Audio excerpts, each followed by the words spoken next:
Hello class, welcome back to Note Card Art School. I'm Mark. So what we're going to talk about today is art supplies. So art supplies are the upside and the downside of art making. If you're like me and if you make some art, you love the art supply store.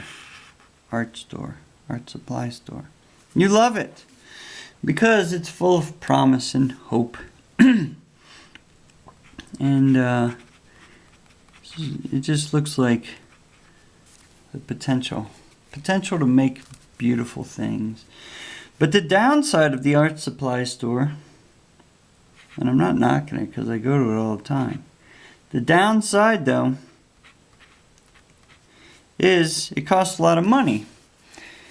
And really your goal in art is to take something that's cheap, supplies, and turn it into something that's expensive, your art. And so this is what you want out of it. So what I use is note cards. They cost a little more than a penny a piece. And they're a little firmer than paper. And they fit into these kind of frames, already built frames, 4 by 6 inches. The next thing is the pen. I use what's called a Lamy. This is a Lamy. It's made in Germany. It's a fountain pen, but you don't need a Lamy. You don't need anything. You just need something to make a mark, you know, any old mark will do. So, the way I do this thing is I'm really making a coloring book. My art is a coloring book. So what I do is I draw outline basically. I draw an outline, and not to be self-deprecating, but it's really just a sort of coloring book, an abstract picture that then becomes a coloring book for me to color. So I've thought a lot about art, the art I see in the world, and my feeling is, and I could be missing one, but I think it's everything you see, all art that's made is a face, a place, like a landscape, a vase, which means like a still life, you know. Oh, look, it's a still life. Or faces, places, vases, or shapes. And mine, this stuff I draw here, my pictures, let's call them, they fall into all those categories simultaneously, which means at the same time. So my things, they're a little more like places or vases, and they're definitely shapes, but they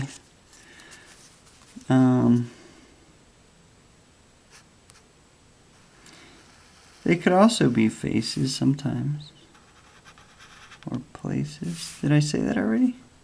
Can't remember. So I used a note card, a penny a piece, about a little more.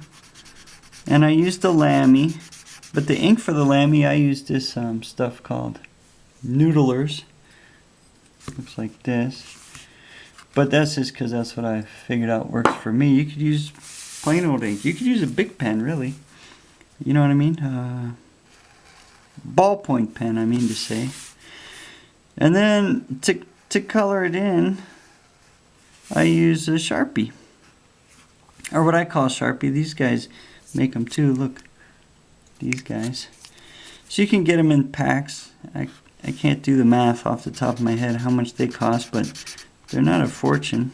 Maybe a pack, a big bunch of them, is 20 bucks or something.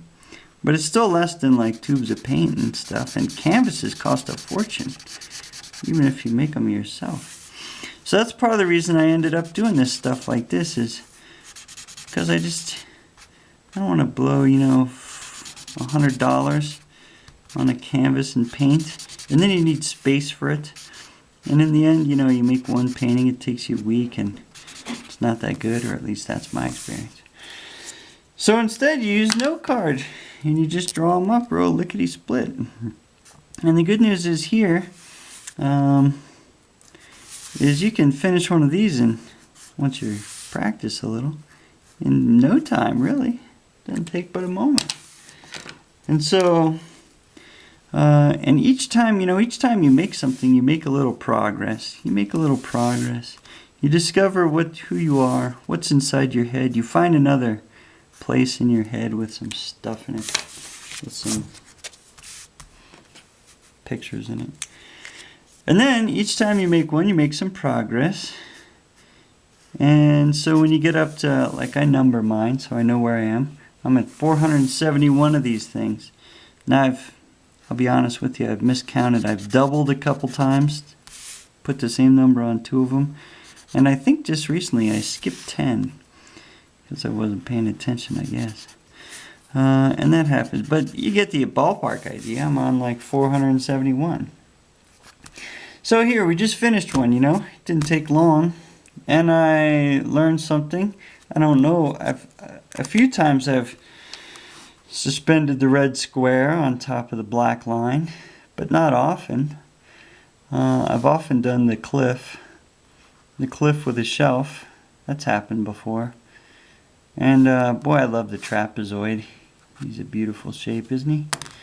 So as you work and draw your note cards, you'll find the shapes that you like. Maybe it's a doorknob, or maybe it's a hat. You know what? I'm going to show you that on one of these next few lessons. Well, it's been great having you. Thanks for coming to class today. Attendance is up to you. We don't keep attendance. We're always glad to have you, though, as many times as you want to come. It's free, after all. If you start to succeed and make some note cards, send them to me at notecardartschool@gmail.com. That's one big word, notecardartschool. That's 4 big words, really. notecardartschool@gmail.com. And I'd be happy to see your work, and we could put it up on our Pinterest board, and we could share it with other people. That'd be fun. All right, thanks for coming. See you again next time. Bye-bye.